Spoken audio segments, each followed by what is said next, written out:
एक मासूम और खूबसूरत लड़की राजस्थान के एक छोटे से गांव में जन्मी थी। उसकी बड़ी बड़ी आंखों में नाचने और गाने का सपना था। उसकी माँ एक बंजारन थी जो गांव गांव घूमकर गहने और कपड़े बेचती थी। मधु अपनी माँ के साथ घूमते हुए कभी लोकगीत गाती तो कभी बंजारन नृत्य करती। लेकिन उसकी ये खुशियां ज्यादा दिन नहीं रही। गाँव के जमींदार की नजर उसकी खूबसूरती पर पड़ी। उसने मधु के पिता पर कर्ज का आरोप लगाकर उनकी जमीन छीन ली और मधु को अपने कोठे पर बेच दिया।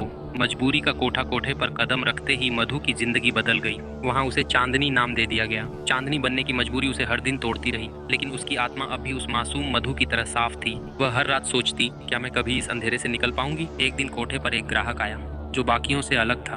उसका नाम आनंद था। वह मधु से बात करता, उसकी कहानी सुनता और उसके दर्द को महसूस करता। धीरे धीरे आनंद ने मधु के भीतर की उस मासूम लड़की को देख लिया जिसे वह कोठे की चकाचौंध में छिपा रही थी। आनंद ने मधु से वादा किया, मैं तुम्हें इस नरक से निकालूंगा। लेकिन कोठे की मालकिन चंद्रमुखी ने साफ कहा, जो यहाँ आता है वो यही मरता है। इस जगह से बाहर जाने का मतलब सिर्फ मौत है। संघर्ष और आजादी। आनंद और मधु ने मिलकर भागने की योजना बनाई। एक रात जब पूरा कोठा सो रहा था, वे भागने की कोशिश करते हैं, लेकिन चंद्रमुखी और उसके गुंडे उनका पीछा करते हैं। आखिरकार एक भयानक संघर्ष के बाद आनंद को गुंडे मार देते हैं, लेकिन मरने से पहले वह मधु से कहता है, तुम्हें आजाद होना है मधु, मेरी मौत बेकार नहीं जाएगी। आनंद की कुर्बानी ने मधु को तोड़ दिया, लेकिन उसने हार नहीं मानी। वह अपनी पहचान छिपाकर दूसरे शहर चली गई और वहां एक एनजीओ शुरू किया।